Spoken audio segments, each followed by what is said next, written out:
Assalamualaikum warahmatullahi wabarakatuh. Kembali lagi di channel Radio Horor. Untuk kisah kali ini masih melanjutkan dari kisah yang sebelumnya, sebuah kisah dari tulisannya Nasura 2101. Kisah yang berjudul Kabel Getih. Dan sebelum kita lanjut ke ceritanya, tekan dulu tombol like video ini dan jangan lupa tekan juga tombol subscribe channel ini. Nyalakan juga lonceng notifikasinya agar tidak ketinggalan cerita-cerita lainnya dari channel ini. Dan buat teman-teman yang belum mengikuti kisah yang sebelumnya, nanti teman-teman bisa klik saja link yang sudah saya sertakan di kolom deskripsi. Dan seperti apa untuk lanjutan dari kisah ini, langsung saja kita masuk ke ceritanya.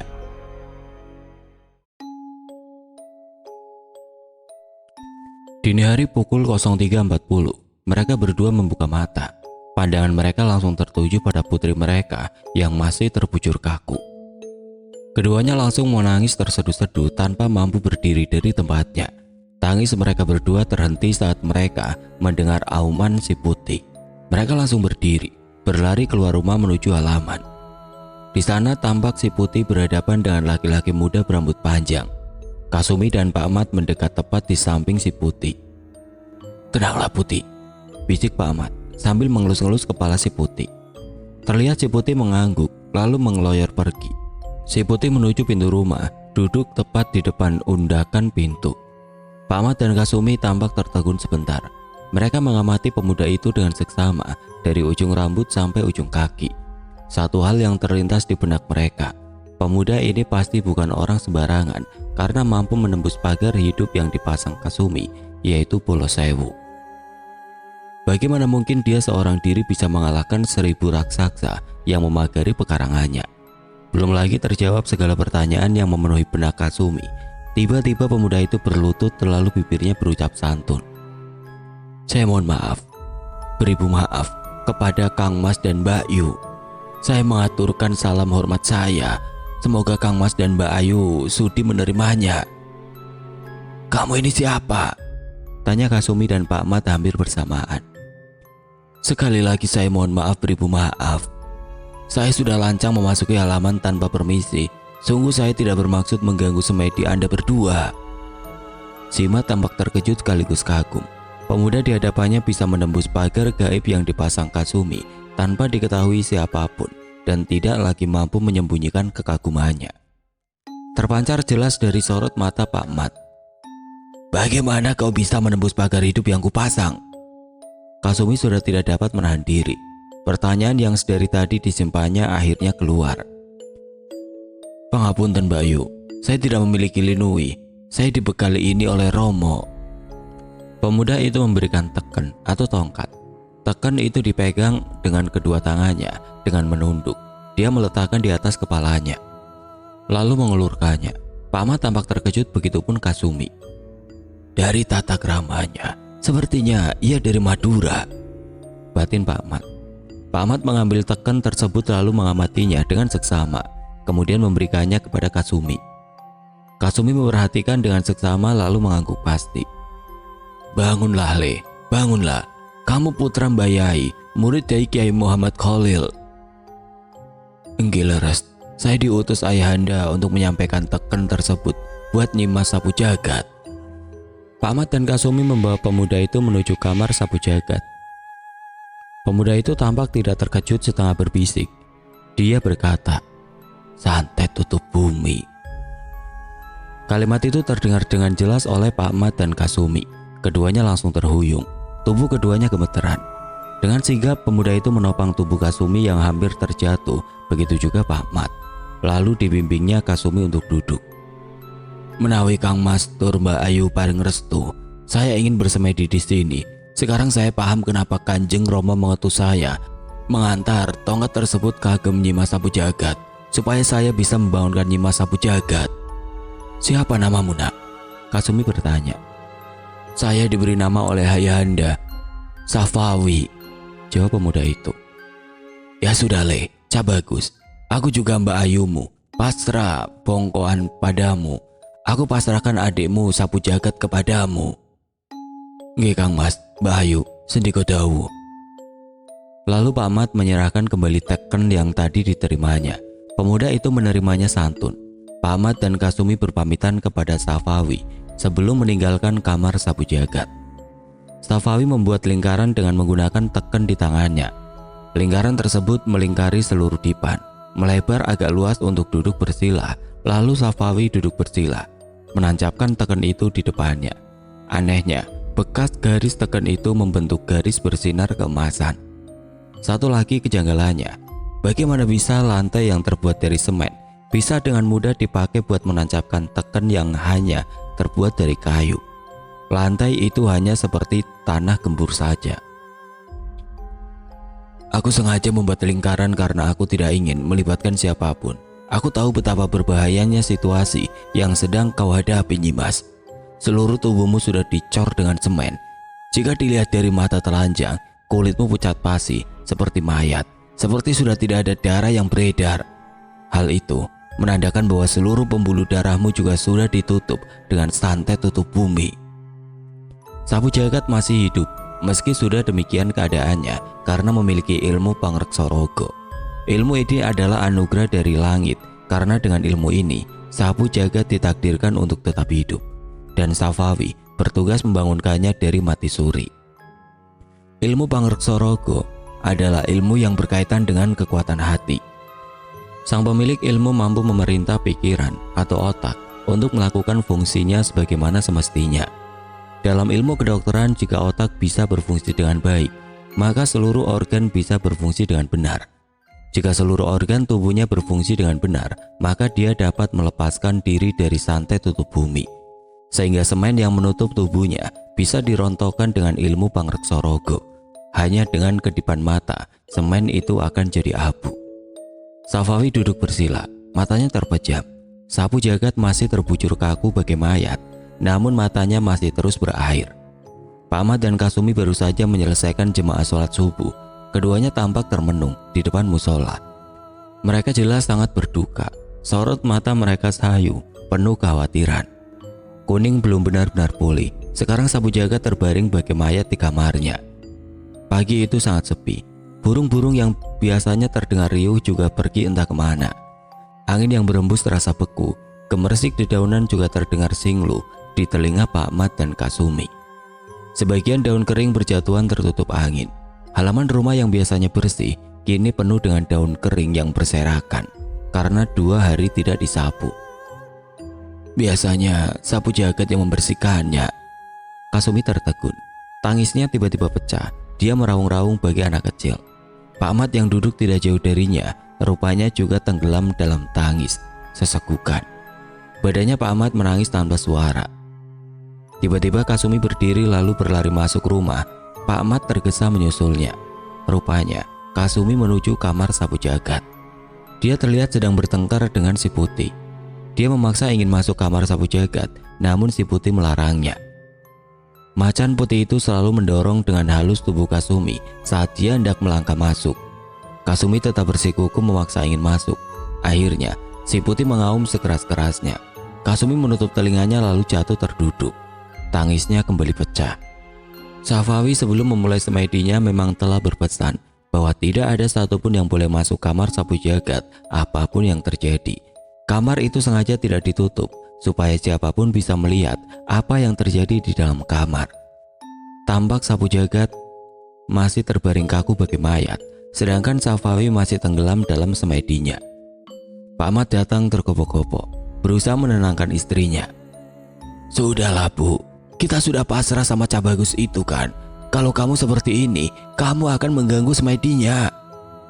Pak Ahmad membimbing istrinya untuk berdiri. Namun kedua orang tua itu tiba-tiba dikagetkan oleh kedatangan Kuning. Rupanya Kuning terbangun oleh auman si Putih lalu berusaha mencari tahu apa yang terjadi. Kuning tampak terhuyung. Lalu, brak, dia jatuh tersungkur. Pak Ahmad dan Kasumi tidak sempat meraih tubuhnya karena kejadiannya begitu cepat. Buru-buru Pak Ahmad menolong Kuning lalu membopong dan membaringkannya ke kamar. Pak Ahmad sangat terkejut. Dia melihat di sudut bibir Kuning ada darah yang mulai mengering. Dia langsung memeriksa urat nadi putrinya. Ginjalnya sudah kena, gumam Pak Ahmad. Bagaimana maksudnya, Lekmat? Tanya Kasumi bingung. Jelasnya, kiriman itu sudah mengenai ginjal putrimu dan ini sudah lama, cuma gak kelihatan. Belum lagi masalah sapu jagat selesai, Kuning ternyata juga dapat kiriman. Makanya Kuning bisa limbung hanya karena suaranya putih. Pak Ahmad tidak dapat berkata apa-apa lagi. Dia bergegas meninggalkan kamar putrinya. Kasumi berusaha bertanya, tapi sudah tidak digubris. Pak Ahmad bergegas ke halaman belakang, lalu lurus ke kebun belakang, menuju kebun tanaman obat. Dia memang mempunyai sebuah kebun di belakang rumah yang khusus ditanami tanaman obat. Pak Ahmad mengelilingi kebun, memeriksa beberapa pohon, tapi setiap pohon yang diperiksanya, wajah Pak Ahmad terlihat kecewa. Dia terpaku sejenak. Setelah itu, wajahnya terlihat sumringah, lalu memejamkan mata beberapa saat. Tangan kanannya ditaruh di depan dada, dan entah dari mana, tiba-tiba di depan Pak Ahmad telah wujud seekor ular yang sangat besar. Di kepalanya ada mahkota berbentuk seperti cengger kijang. Ular itu bersisik emas. Pak Ahmad membuka mata tersenyum. Bola mata ular itu terlihat sendu, tampak senang memandang Pak Ahmad. Ular itu bergerak memutarinya. Cengger, sudah bercandanya. Mohon maafkanlah aku. Cuma mencarimu pada saat aku kesusahan. Anakku Kuning ginjalnya terluka. Ular itu tampak menyentuh Pak Ahmad dengan kepalanya. Pak Ahmad tertawa kecil geli. Kamu tahu kan, apa yang aku perlukan? Aku minta tolong. Wajah Pak Ahmad terlihat memohon. Ular itu lagi-lagi menyentuh tubuh Pak Ahmad dengan kepalanya. Ular itu bernama Cengger. Ia penghuni tidak kasat mata dari sebuah bukit yang ada di Lembah Biru yang bersahabat dengan keluarga Surodiko. Cengger berputar beberapa kali mengitari tubuh Pak Ahmad lalu menghilang. Pak Ahmad kembali ke rumah, langsung menuju kamar Kuning. Kuning yang sudah sadar sedang bercengkrama dengan ibunya. Pak Ahmad mendekati keduanya. Cahayu, sudah sadar rupanya. Saya sudah nggak apa-apa, Pak, jawab Kuning. Mereka terlihat bahagia, tapi Pak Ahmad dan Kasumi terlihat canggung saat Kuning menanyakan sapu jagat. Akhirnya Pak Ahmad berkata, Duk, Bapak dan Ibu akan mengatakan sesuatu ya. Kamu yang tenang, gak boleh khawatir karena ginjalmu sedang terluka. Adikmu gak apa-apa, sekarang ada di kamarnya. Kuning tampak bingung dengan penjelasan Pak Ahmad. Dia berusaha mencerna setiap kata, namun dia merasa bahwa Pak Ahmad sedang berbohong. Pak, saya ingin bertemu dengan si Genduk. Kuning berusaha bangkit dari pembaringan, namun jelas dia masih sangat lemah. Ibunya segera mencegahnya. Wis toh Cahayu, nanti saja ketemuannya sama adikmu. Nanti saja jika kamu sudah lebih kuat. Adikmu sebetulnya juga ingin menungguimu, tapi karena kamu sudah bisa tidur, makanya ibu suruh adikmu istirahat. Lagi-lagi Kuning merasa bahwa ibunya sedang berbohong. Dia begitu yakin bahwa sapu jagat tidak sedang baik-baik saja. Akhirnya dia menemukan cara untuk mengetahui keadaan adiknya, tapi dia harus mengusir ibu dan bapak dari kamarnya dulu. Kuning berkata, Bapak, Ibu, saya mau semedi supaya segera membaik. Nduk, lukamu masih agak berat jika dipakai duduk. Kau sabar ya Nduk. Bapak sudah mengutus Cengger untuk membawa daun keji beling dari kediaman Mbah Buyutmu. Jamia. Rupanya Pak Ahmad membaca pikiran putrinya. Lemat, di kebun belakang rumah kan banyak keji beling. Nggak ada satu pun yang berdaun, jawab Pak Ahmad. Kasumi tampak mengerutkan kening. Apa yang sebenarnya sedang terjadi? Kenapa keji beling nggak ada satu pun yang berdaun? Belum dapat jawaban dari kecamuk di hatinya, Kasumi dan Pak Ahmad serta Kuning dikejutkan dengan kehadiran Cengger. Cengger itu kebiasaan, celetuk Kasumi dengan wajah sumringah. Kuning juga terlihat senang melihat Cengger. Dari mulutnya Cengger memuntahkan daun keji beling dan daun jarak. Kenapa? Kok ada daun jaraknya juga? Pak Ahmad tampak berpikir sejenak kemudian berkata, Oh, buat melihat seberapa parah lukanya Kuning.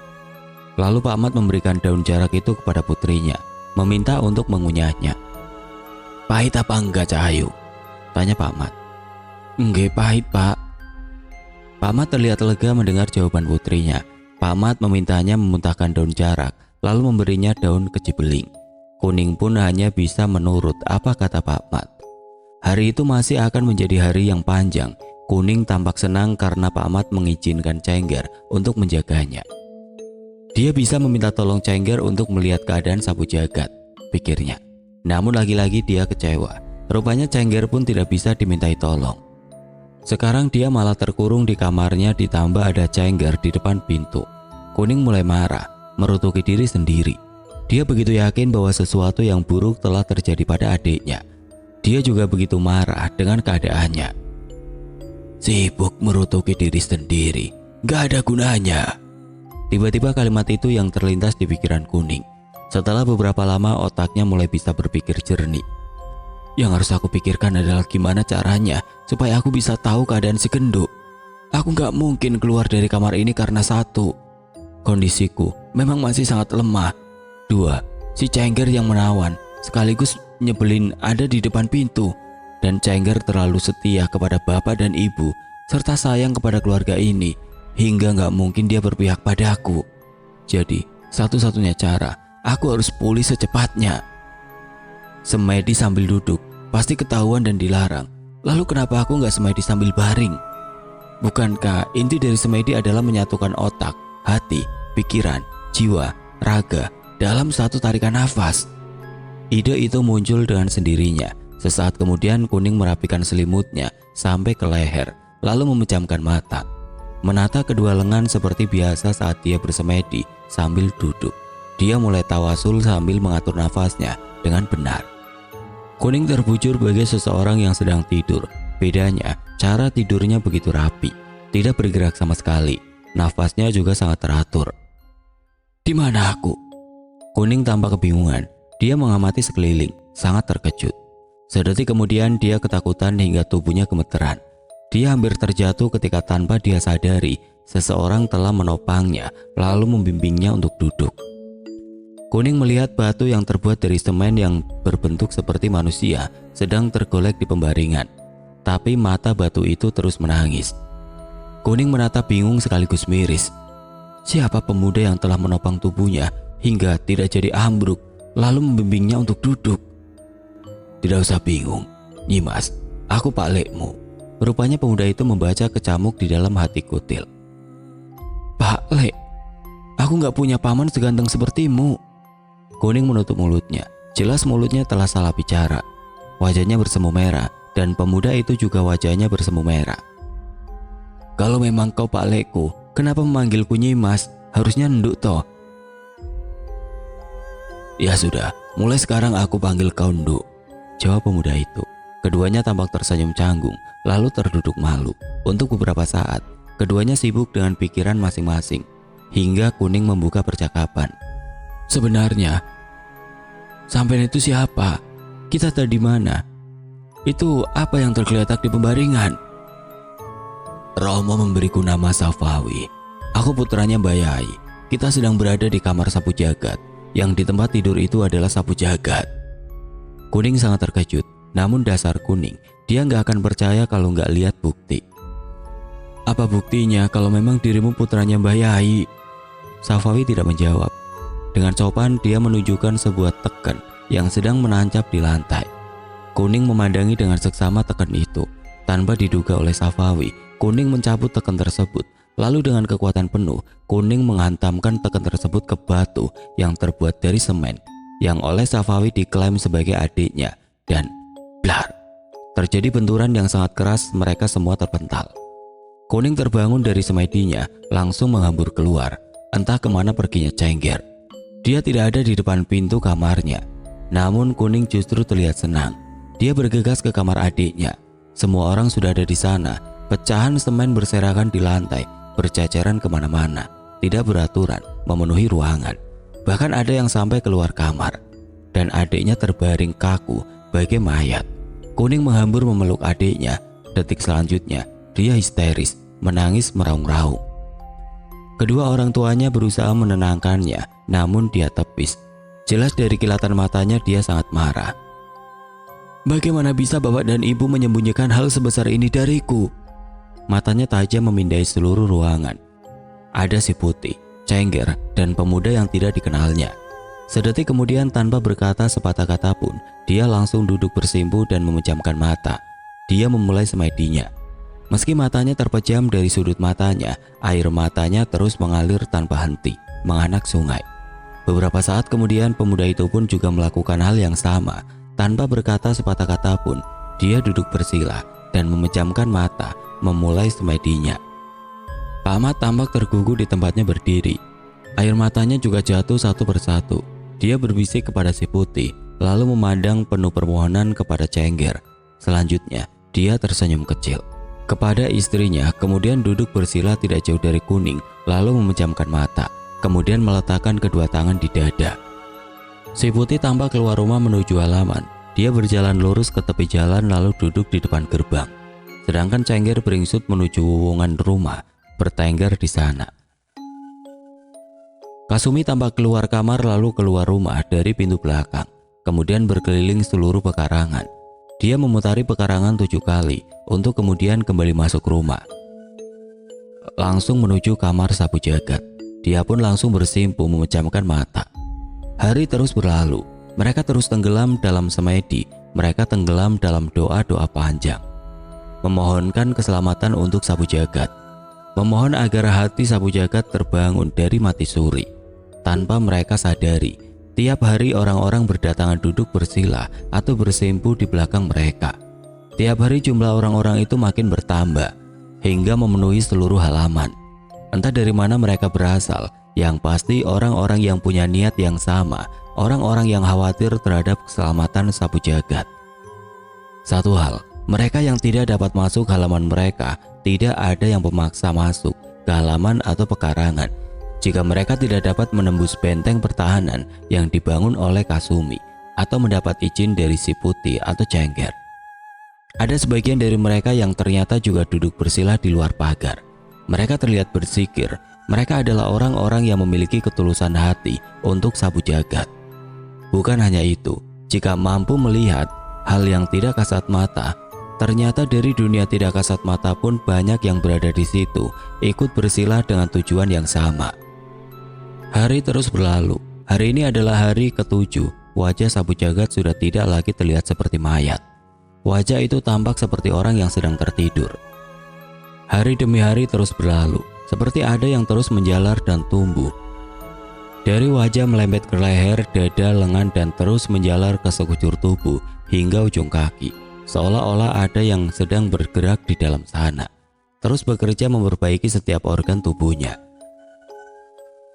Tubuh yang tadinya hanya seperti mayat sekarang sudah lebih terlihat hidup. Sudah terlihat seperti orang hidup. Ya, benar. Hati Sapu Jagat memang telah terbangun dari mati surinya. Dia terbangun karena mendengar orang-orang yang punya ketulusan hati yang terus menangis meraung-raung, memanggil-manggil namanya untuk kembali. Dia mendengar tangis kakaknya Kuning, bapak dan ibu, dan pemuda yang memegang teken Bayai, sahabat almarhum kakeknya, Ahmad Hussein. Sapu Jagat tahu betul tongkat itu milik Mbah Yai karena tenaga murni dari tongkat itu. Sapu Jagat melihat seseorang pemuda yang menjadi marbot sebuah masjid di Bandung, yang kemudian menjadi pembimbing spiritualnya juga ada di sana. Dia sedang menangis sesegukan tanpa suara, namun hatinya meraung-raung. Dia sedang bersikir di luar pagar rumahnya. Sapu Jagat bertemu dengannya dalam perjalanan menuju sebuah pesantren. Sapu Jagat juga melihat teman-temannya yang tidak kasat mata, teman-teman yang dia temui dalam perjalanan mistisnya. Teman yang tadinya hanya ingin mengganggu dan menggodanya, justru jadi teman karena sifatnya welas asih dan selalu lemah lembut. Bahkan ada teman yang dulunya selalu memusuhinya, yang selalu berusaha menggagalkan setiap semedinya, bertekuk lutut dengan ketulusan Sapu Jagat. Juga ada di sana sedang menangisinya. Sapu Jagat tidak pernah menyangka bahwa si Bengal dan Angku itu bisa menangis. Sapu Jagat sekarang sudah bisa menggunakan ilmunya, ilmu pangreksoraga. Hatinya bisa memerintah otaknya untuk melakukan tugasnya dengan semestinya, dan tugas itu dilakukan dengan sangat baik, sesuai perintah. Kuning telah membantu Sapu Jagat memecahkan semen yang mengecor raganya. Dalam semedinya, Kuning bisa menembus pagar yang dipasang oleh pemuda yang membawa teken Bayai.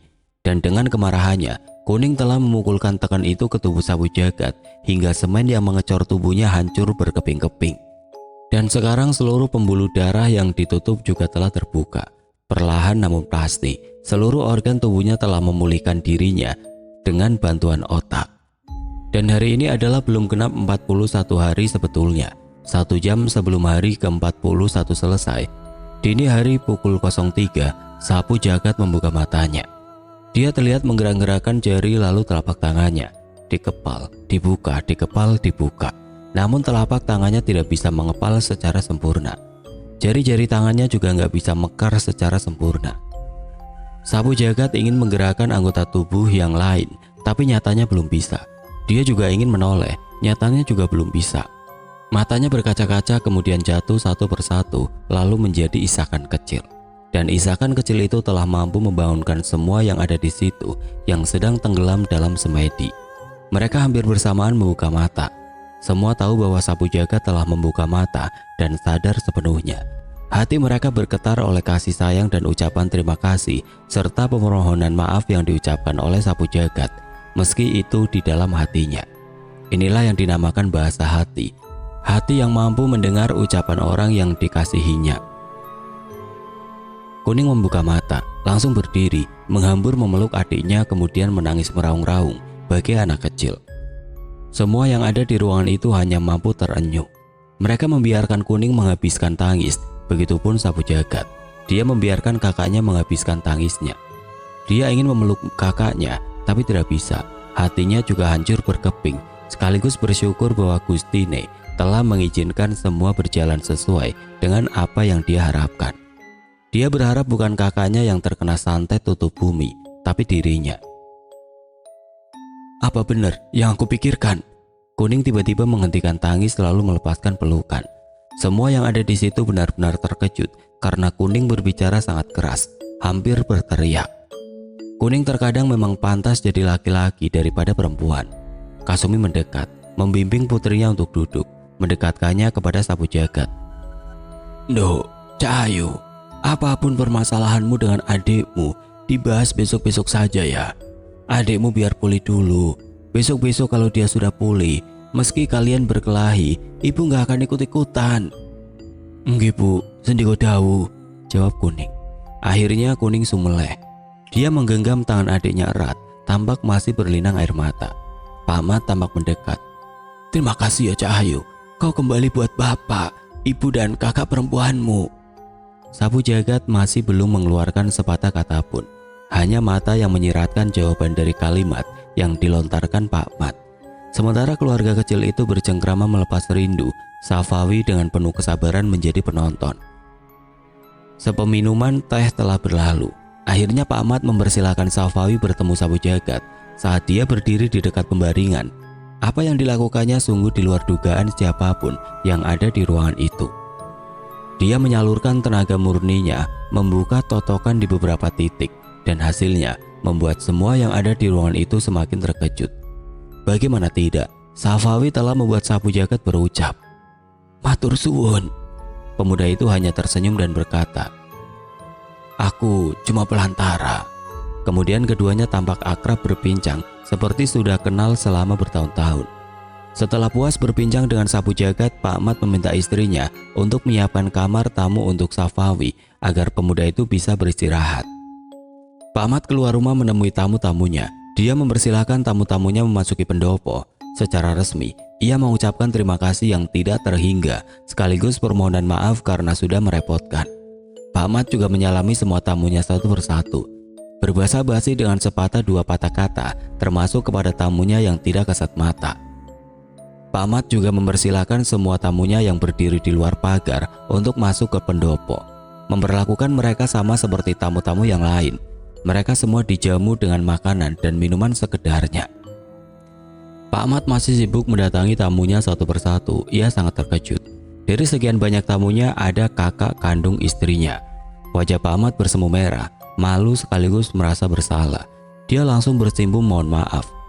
"Saya mohon maaf beribu maaf Kang Mas. Saya benar-benar tidak melihat kedatangan Kang Mas." "Wis Mat, Tangyo, kamu tidak bersalah. Aku kesini karena Sapu Jagat. Aku dikasih tahu temon. Wis, yang penting Sapu Jagat wis tangi," jawab sang kakak. "Nggih Kang Mas," jawab Pak Mat. Lalu Pak Mat membimbing kakak iparnya masuk ke rumah. Kasumi tergopoh menyambutnya, lalu mencium tangan sang kakak. "Sugeng rawuh Kang Mas, saya mengaturkan bakti, semoga Kang Mas berkenan menerimanya." "Iya nduk, tak tompo, restuku tanpa nono." Kasumi mempersilahkan Kang Masnya untuk duduk. membawakannya minuman dan makanan ringan. Temon adalah perewangan milik kakak Kasumi. Setelah berbincang beberapa saat, akhirnya kakak Kasumi menemui Sapu Jagat. Kuning sangat terkejut melihat pamannya datang dan memasuki kamar adiknya. Dia yang tadinya duduk di tepi ranjang adiknya langsung pindah ke lantai dan bersimpuh. Secara resmi dia mengucapkan selamat datang kepada Pak D-nya. Setelah berbasa-basi sebentar dengan Kuning, sang paman meminta waktu berbicara berdua saja dengan Sapu Jagat. Tinggallah mereka berdua, kakak Kasumi dan Tampa. "Loh, Cahayu Sapu Jagat, kamu tahu kan siapa yang membuatmu seperti ini?" "Nggih, Pak D. Saya tahu." "Lah terus apa rencanamu?" "Saya tidak ada rencana apa-apa, Pak D. Cuma ingin fokus agar cepat pulih." "Ngono, Nduk. Sepertinya ini juga masih belum puas. Masih akan ada kiriman susulan." "Ya wis, Nduk. Kalau itu kemauanmu, Pak D cuma bisa mengawal dari belakang. Lain hari, kau harus lebih hati-hati." "Nggih, Pak D. Sendika dawu." Setelah nyuwun ubun-ubun Sapu Jagat, kakak Kasumi meninggalkan kamar Sapu Jagat. Sebelum pergi, dia berpesan agar Tampa senantiasa waspada. Kakak Kasumi meninggalkan 7 kerikil di telapak tangannya Sapu Jagat. Setelah kakak Kasumi meninggalkan kamar Sapu Jagat, tampak si Putih mendatanginya. Macan putih itu tampak menangis. Dari sudut matanya, air matanya jatuh satu persatu. "Kang Putih, Anda kenapa? Saya kan sudah bangun. Harusnya Anda senang bukan malah menangis." Macan putih masih terus menangis. Sapu Jagat berkata, "Kalau masalahnya karena panjenengan tertidur saat menunggu saya bersemedi di raung, itu saya yang buat. Karena jika panjenengan tidak saya sirep, panjenengan juga akan terancam. Jika panjenengan mengalami nasib yang sama seperti saya dicor, lah terus siapa yang membawa saya pulang ke rumah?" Si Putih tampak terkejut. Gadis muda ini memang selalu punya perhitungan yang tepat dalam keadaan terdesak sekalipun. Si Putih yang usianya ratusan tahun lebih tua darinya tidak memiliki perhitungan sematang itu. Sebenarnya bukan Sapu Jagat yang jadi target dari santet tutup bumi, tapi kakaknya. Dan karena Sapu Jagat mengetahui hal ini, dia langsung memasang kabel getih berjajar dengan urat nadi asli milik kakaknya, sekaligus mengambil satu dari ayang-ayang kembar milik kakaknya. Karena jika tidak, Sapu Jagat tidak akan bisa mengelabui musuhnya hanya dengan ajian Panglimunan. Dengan ayang-ayang kembar, siapapun tidak bisa membedakan mana Sapu Jagat dan mana Kuning. Sebetulnya orang yang menyerangnya bukan musuh keluarga Zimat, tapi musuh dari kakeknya, dari Ibu Kasumi. Tepatnya, orang yang merasa pernah dirugikan oleh kakeknya di masa lalu. Dendamnya begitu hitam, sangat hitam. Untuk memadamkan hal itu, Sapu Jagat mesti memiliki keikhlasan untuk mengalah. Oleh karena itu, dia tidak melakukan perlawanan sama sekali. Rupanya Sapu Jagat punya perhitungan yang sangat matang. Bapak ada di dalam kurungan, perisai dari leluhur. Jadi dengan izin yang maha kuasa, tidak ada yang bisa menyentuhnya. Sedang ibunya memiliki pagar hidup berjumlah 1000 dan juga totok nyowo. Satu-satunya yang paling lemah adalah Kuning. Kakaknya terlahir sebagai gadis biasa namun penuh pesona. Dia terlahir sebagai perempuan yang dipagari api neraka. Disinilah dia, Sapu Jagat, terbaring tidak berdaya karena ketulusannya. Karena sifat welas asihnya termasuk kepada orang yang sangat membenci dan menginginkan nyawanya. "Mun lego, Kang," si Putih mengangguk. Setelahnya nampak Sapu Jagat secara resmi memohon maaf karena terpaksa melibatkan si Putih dalam kemelut ini, sekaligus berterima kasih karena si Putih telah menyelamatkannya. Dia juga memohon ampun yang dia ketahui untuk tidak bocor kepada bapak dan ibunya. Sebelum si Putih meninggalkan kamarnya, Sapu Jagat nampak membisikkan sesuatu di telinga si Putih. "Bersiaplah, akan ada kiriman susulan." Suara Sapu Jagat sangat pelan, tapi terdengar bagai geledek di telinga si Putih. Dia menatap Sapu Jagat dengan tatapan bingung, penuh kekhawatiran. Hari itu berlalu dengan damai. Tamu-tamu Sapu Jagat datang mengunjunginya secara langsung ke rumah. Sapu Jagat merasakan ini reuni terindah sepanjang hidupnya. Orang-orang yang pernah ditemuinya sepanjang perjalanan spiritualnya, semua ada bersamanya. Teman-temannya dari dunia gaib juga sibuk mencandainya. "Yondang Tangi, jangan manja, Apa nggak ingin bermain sepak bola atau berkelahi denganku? Tanganku juga sudah panas ingin melemparmu ke pohon kopi. Apa nggak pengen bertapa metinggrek di atas pohon kopi lagi? Lalu mereka semua tertawa terbahak-bahak. Dulu memang Sapu Jagat pernah disuruh bertapa di atas pohon kopi selama 7 hari 7 malam di lereng Kumitir. Setelah mereka puas bercanda, mereka pun undur diri dan berpesan agar Sapu Jagat sedikit jangan terus diam dan mengalah. Sapu Jagat cuma tersenyum simpul. "Wis kono bubar, nggak usah ngajari aku yang enggak," jawab Sapu Jagat. Teman-teman Sapu Jagat pun menimpali. "Apa gini aja, kau tinggal bilang iya, aku jadikan dia bola, terus kita pakai main sepak bola." Lagi-lagi mereka tertawa terbahak-bahak. Sapu Jagat menjawab, "Enggak, aku matur suwun. Aku hanya perlu kalian temani. Kalian semua ada di sampingku. Bercanda seperti ini sudah cukup bagiku." Akhirnya mereka pun mengalah dengan keteguhan Sapu Jagat, undur diri. Tamu terakhir yang Sapu Jagat temui adalah tamu dari ujung kulon. Namanya Kak Ardi, guru pembimbing yang mengajari dia memaknai setiap huruf Al-Quran. Hubungan mereka berdua terlihat sangat formal. Mereka hanya berbahasa basi sebentar. Sapu Jagat memanggil Kuning untuk menyiapkan kamar untuk tamunya. Sebelum Kak Ardi meninggalkan kamar Sapu Jagat, dia berpesan, "Terkadang kita tidak harus selalu jadi nun. Ada saatnya jadi alif, lam, dan mim." Nun adalah orang yang selalu ikhlas dengan garis nasibnya, lalu sendiko dawu di hadapan Gusti Allah, selalu ridho apapun ketentuannya, bukan sebaliknya, selalu memohon Gusti Allah meridhoinya. Kalimat Kak Ardi membuat Sapu Jagat menangis sesegukan. Kak Ardi menatap Sapu Jagat sebentar, kemudian membalikan badan, lantas meninggalkannya. Dari pancaran bola matanya jelas laki-laki ini sangat berduka. Air matanya jatuh satu persatu. Laki-laki itu berhenti sejenak, tampak ragu-ragu, namun kemudian melangkah pergi dengan pasti. Sapu Jagat tampak memandang punggung lelaki muda itu dengan nanar. Air matanya masih terus mengalir menganak sungai. Apa arti dari air mata itu hanya dia sendiri yang tahu.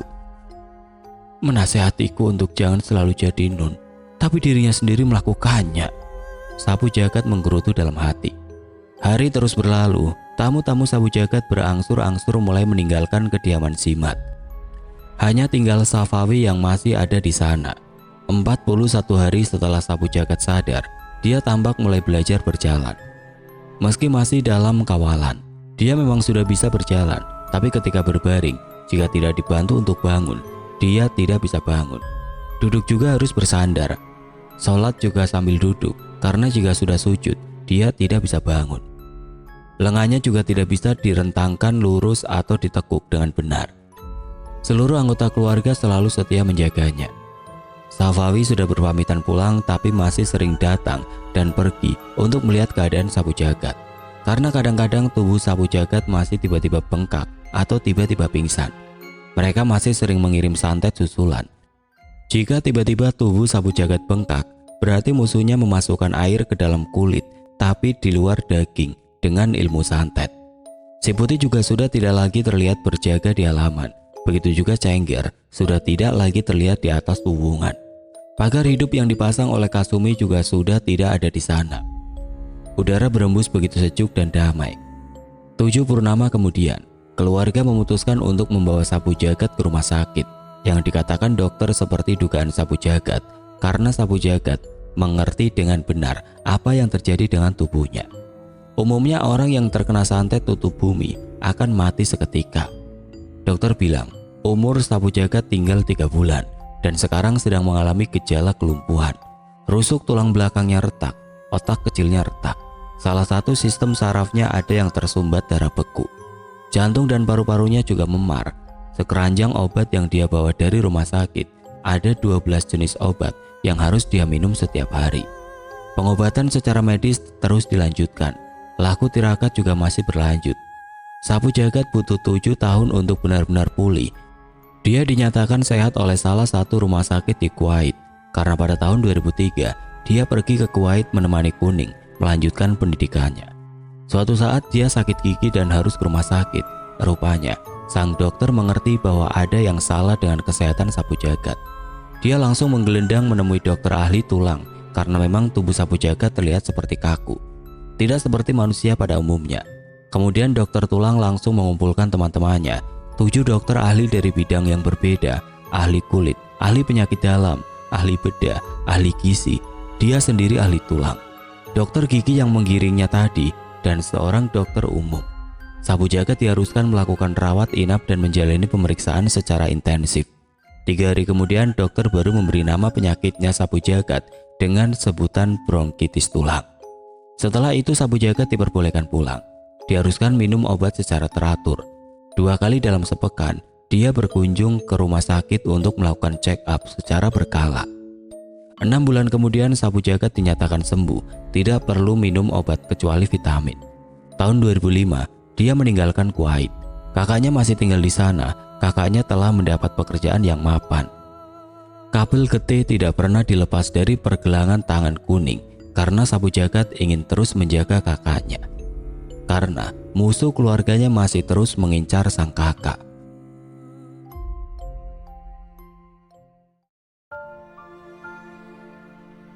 Oke teman-teman, sekian untuk kisah kali ini. Bagaimana menurut kalian tentang kisah ini? Tulis komentar kalian di kolom komentar. Dan buat teman-teman yang baru bergabung, jangan lupa untuk like, komen, share, serta subscribe channel ini. Dan nantikan kisah-kisah horor berikutnya tetap di channel Radio Horor. Wassalamualaikum warahmatullahi wabarakatuh.